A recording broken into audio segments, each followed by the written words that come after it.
ख्वातीन हजरात, आप देख रहे हैं खुदा यीशु मसीह के बरकत और जिंदा नाम में आप चैनल सबकी पर सलामती हो। काफी शलोम अलैकुम। आज हम बात करेंगे डॉक्टर कि मसीहत में यीशु मसीह को खुदा का बेटा क्यों कहा जाता है। और आज की गुफ्तगू में मेरे साथ शरीक हैं जनाब अल्लामा बशारत मुगल साहब, जो किसी तारफ के मोहताज नहीं है, आलम दीन है और मुख्तलिफ दुनिया के दूसरी अदियान का भी उन्होंने मुताला किया है, समझ रखते हैं। आज हम बात करेंगे कि यीशु मसीह ट्रिनिटी, हम चूंकि ट्रिनिटी पर ईमान रखते हैं। ट्रिनिटी का मतलब तीन खुदा नहीं है।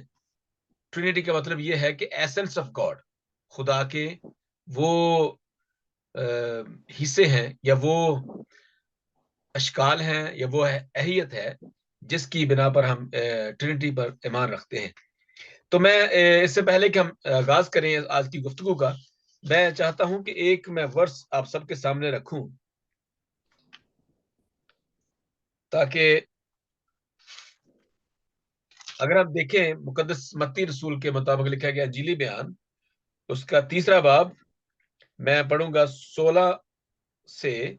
और यीशु बपतिस्मा लेकर फिलफौर पानी के पास से ऊपर गया और देखो उसके लिए आसमान खुल गया और उसने खुदा के रूह को कबूतर की मानद उतरते और अपने ऊपर आते देखा। और देखो आसमान से ये आवाज आई, आसमान से ये आवाज आई कि ये मेरा प्यारा बेटा है जिससे मैं खुश हूं। खुदा के पाक कलाम के पढ़े और सुने जाए पर हम सब की खताएं बख्शी जाए। जी ये वाला जो है, एक तो ये सिर्फ एक है जो मैंने हवाला पढ़ा है, आवाज आई कि ये मेरा प्यारा बेटा है जिससे मैं खुश हूं। तो जनाब बशारत मुगल साहब, बहुत शुक्रिया सर, आपने हमें वक्त दिया कलमकार को। फिर एक नए प्रोग्राम के साथ हम हाजिर हुए हैं। कुछ ऐसे सवालात होते हैं जिनका बार बार जवाब दिया जाता है और बारहा जवाब दिया गया है, लेकिन सेटिस्फैक्शन नहीं होती। लोग फिर भी सवाल करते हैं क्योंकि वो जिस्मानी सोच रखते हैं, हम रूहानी सोच रखते हैं। हम रूहानी तौर पर यीशु मसीह को खुदा का बेटा कहते हैं और कुछ जिस्मानी तौर पर बातें करते हैं और मुख्तलिफ इल्जामात लगाते हैं मसीहत पर। आज हम अपने इस वीडियो के जरिए से बताएंगे कि हम कैसे खुदावंद यीशु मसीह को खुदा का बेटा, उस खुदा का बेटा जिसने जमीन और आसमान को खलक किया, जो इब्राहिम का खुदा, इसहाक का खुदा, याकूब का खुदा है, जिसके हाथ में हमारी जानें हैं, जो मेरा उठना बैठना जानता है। तो थैंक यू सो मच बिशार साहब। अच्छा, सवाल यह है कि मसीहत में यीशु मसीह का खुदा का बेटा क्यों है और हम कैसे ईमान रखते हैं, या मसीहों का क्या क्यों ये कहते हैं कि वो खुदा का बेटा है, और दूसरे मज़ाहब ये एतराज क्यों करते हैं कि मसीही जो है वो खुदा को या इस जमीन और आसमान के खालिक को बाप कहते हैं और फिर यीशु मसीह को खुदा का बेटा कहते हैं, क्यों कहते हैं? जी बिशार साहब।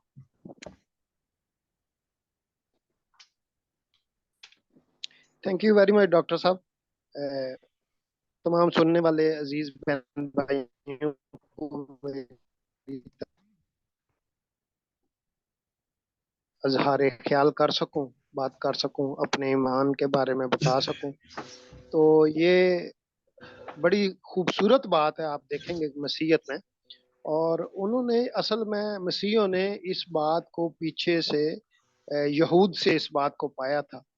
खुदा के साथ जो रिश्ते की बात है, एक माबूद के साथ रिश्ते की बात है, वो मसीहत में बहुत ज़बरदस्त है कि वो उससे खौफज़दा नहीं है अपने माबूद से, वो उससे दूर नहीं है। एक ऐसा तल्लक बयान करता है जो बाप और बेटे का रिश्ता है, जिसमें मोहब्बत है, जिसमें कुर्बानी है, जिसमें एक तल्लक है, जिसमें एक दूसरे का एहतराम है। बेटा होते हुए बाप का एहतराम करता है, फरमाबरदारी करता है।